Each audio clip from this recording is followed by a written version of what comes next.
모든 분들이 우리를 치유하시는 주님의 능력을 믿고 간구하심으로 영육이 강건하여지는 은혜를 받으실 수 있기를 주님의 이름으로 축복합니다. 마태복음 5장에서 7장까지 기록된 산상수훈의 말씀이 이제 마무리되고 예수님은 산 아래의 세상으로 내려오십니다. 1절은 이렇게 말하고 있지요. 예수께서 산에서 내려오시니 수많은 무리가 따르니라. 산상수훈의 마지막 부분을 보면 무리들이 그의 가르치심에 놀라니 이는 그 가르치시는 것이 구원이 있는 자와 같다라고 기록하고 있습니다. 그 사람들이 탄복했습니다. 예수님의 가르침에 탄복을 했고 칭송을 하였습니다. 하지만 주님은 그러한 사람들의 인정과 칭찬에 취하여서 산 위에 머무르고자 하시지 않으셨습니다. 산 아래의 세상으로 주님은 내려오십니다. 영광 가운데 머물러만 계시는 것이 아니라 산 아래의 세상으로 주님은 내려오신 겁니다. 자신을 이 땅에 보내신 하나님 아버지의 뜻에 순종하고자 산 아래의 세상으로 기꺼이 내려오신 것입니다. 산 아래의 세상은 어떤 세상입니까? 이 산 아래의 세상은 한마디로 문제투성이의 세상입니다. 온갖 종류의 병자들이 들끓고 죄로 인해서 깨어진 그 세상입니다.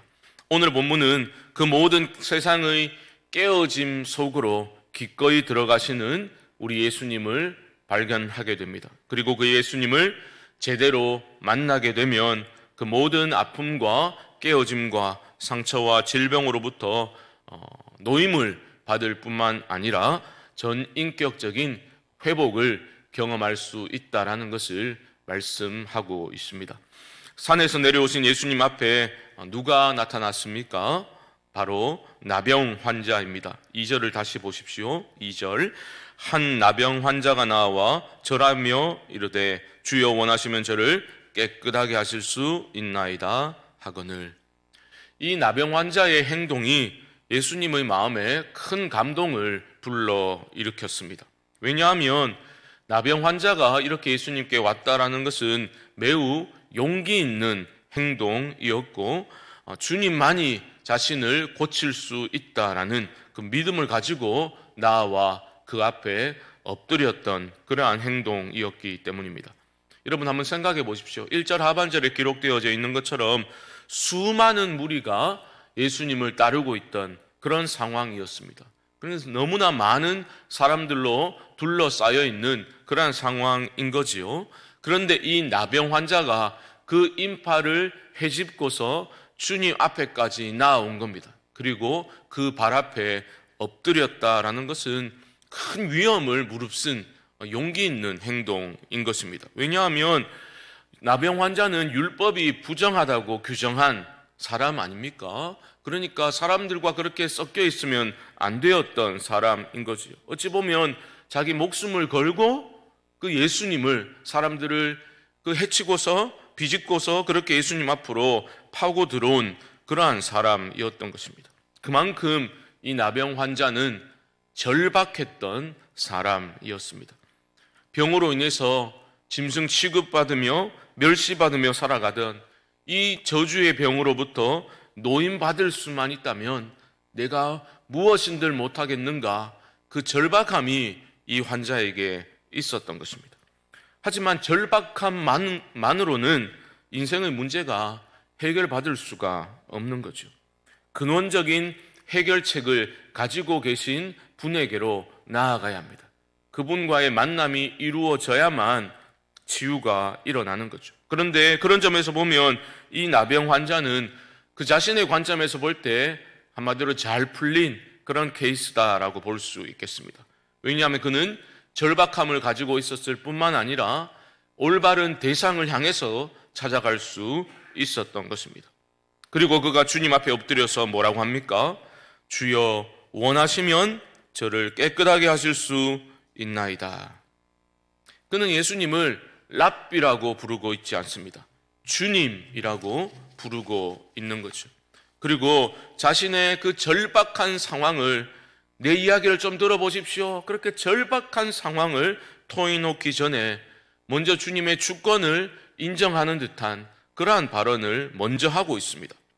주여 원하시면 저를 깨끗하게 하실 수 있나이다. 이 놀라운 발언인 거죠. 주변 사람들이 여러분 한번 그 장면을 떠올려 보십시오. 얼마나 웅성댔겠습니까? 손가락질하고 저 인간이 왜 여기 와 있냐고 욕을 하고, 그렇죠?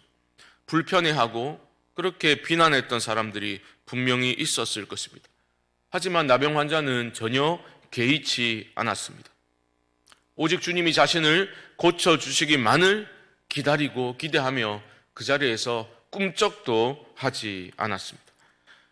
그런 나병 환자를 향해서 주님은 긍휼의 마음을 가지셨습니다. 그리고 말씀하셨습니다. 3절 하반절에 내가 원하노니 깨끗함을 받으라 하시니. 그러자 그의 나병이 즉시 깨끗하여지게 됩니다. 치유의 역사가 일어나게 된 것입니다. 그런데 여러분 주목할 점이 무엇입니까? 주님은 그 자신의 손을 내밀어서 나병 환자의 몸에 손을 대시며 깨끗함을 입으라 명하셨다라는 겁니다. 말씀으로만 하셔도 되잖아요. 그런데 굳이 자신의 손을 뻗어서 접촉하지 말라고 그렇게 하는 나병 환자의 몸에 손을 대시면서 그를 고쳐주셨습니다. 왜 그러셨을까요?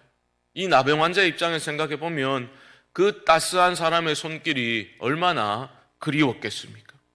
우리 주님은 그의 육체뿐만이 아니라 상한 그 마음과 영혼까지도 치유해 주시고자 하는 그러한 마음, 주님의 따뜻한 자애로운 마음을 우리는 이 장면에서도 느낄 수 있는 겁니다. 사랑하는 성도 여러분, 우리 주님의 손길이 나의 영혼을, 우리 자녀손들의 삶을, 그리고 우리 교회의 지체들과 우리 교회를 터치해 주시길 이 아침에 기도하실 수 있기를 주님의 이름으로 축복합니다. 주님의 터치가 우리 인생 가운데 일어날 수 있기를 주님의 이름으로 축복합니다.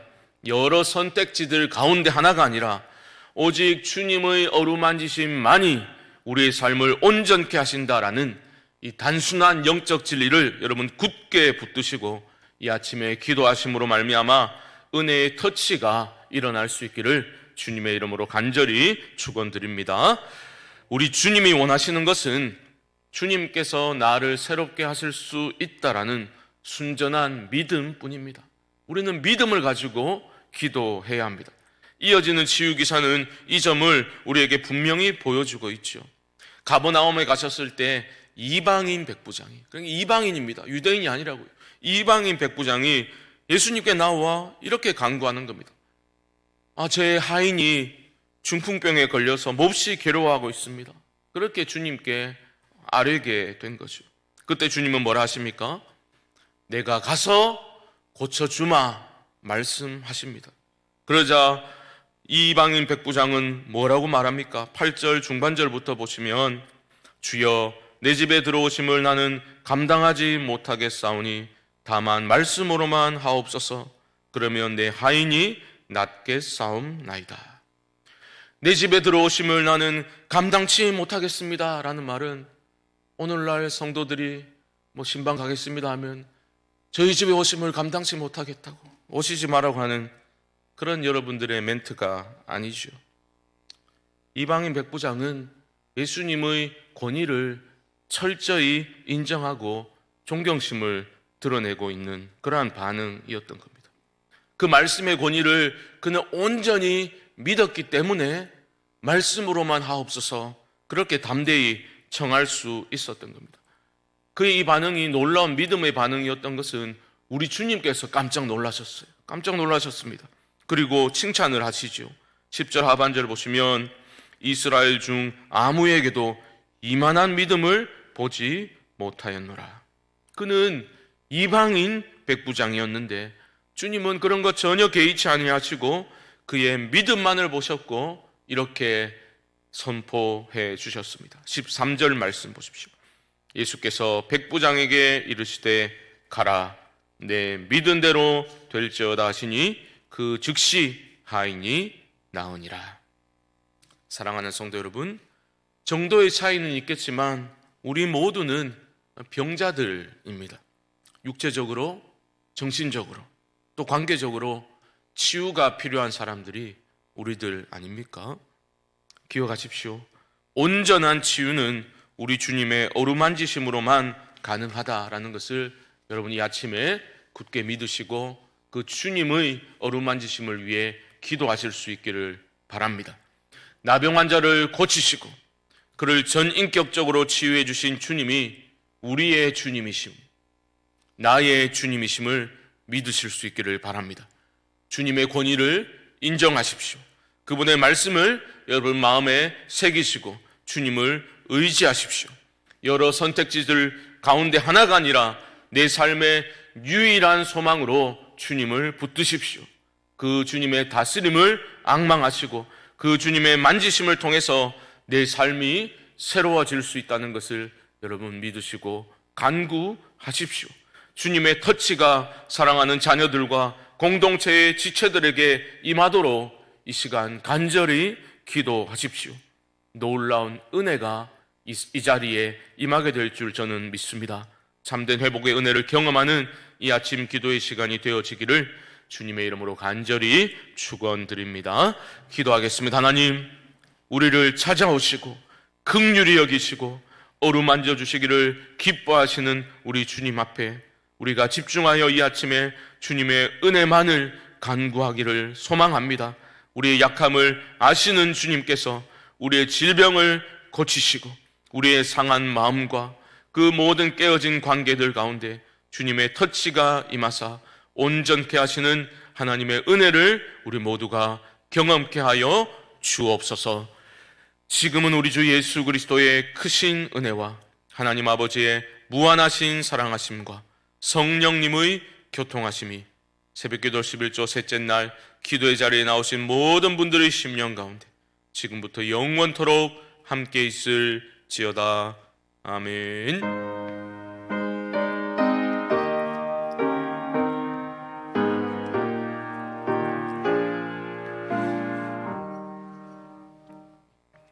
우리 시간 합심으로 한번 기도하면 좋겠습니다. 말씀을 기억하며 기도하실 때에 나의 영혼을 하나님 터치하여 주셔서 치유의 역사가 일어나게 하여 주시옵소서. 또한 자신의 연약함 또 질병을 위해서 여러분 고쳐주시도록 믿음으로 기도하시기 바랍니다. 자신을 위해서 기도하실 뿐만 아니라 우리 지체들 가운데 질병으로 인해서 힘들어하는 이들, 큰 수술을 앞두고 있는 우리 지체를 위해서도 기도해 주시고 그 모든 깨어짐 가운데 고통당하고 신음하고 있는 지체들을 그 주님의 마음으로 긍휼히 여기는 마음으로 우리가 그들의 영혼을 품고 기도하는 이 시간이 되어지기를 원합니다. 또한 주일을 위해서 기도합시다. 하나님, 주일 예배의 회복이 있게 하여 주시옵소서. 성도님들이 준비된 자세로, 마음 자세로 예배의 자리에 나올 수 있도록 도와주시고 하나님의 임재 가운데 기뻐하며 예배하게 하시고 하나님의 음성을 듣게 하여 주셔서 예배의 회복과 내 삶의 회복이 일어나게 하여 주시옵소서. 말씀이 중심이 된 순모임이 회복될 수 있도록 하나님 도와주시고 하나님, 우리의 모든 영적인 나태함에서 벗어나서 우리를 새롭게 하시는 하나님의 은혜만을 기대하면서 힘있게 전진하는 그러한 2월 한 달이 되어지도록 하나님 도와주옵소서. 이외에도 개인적인 기도의 제목들과 성령께서 주신 감동을 쫓아 우리 주님의 이름을 한번 부르고 기도하겠습니다. 주여 하나님 감사합니다.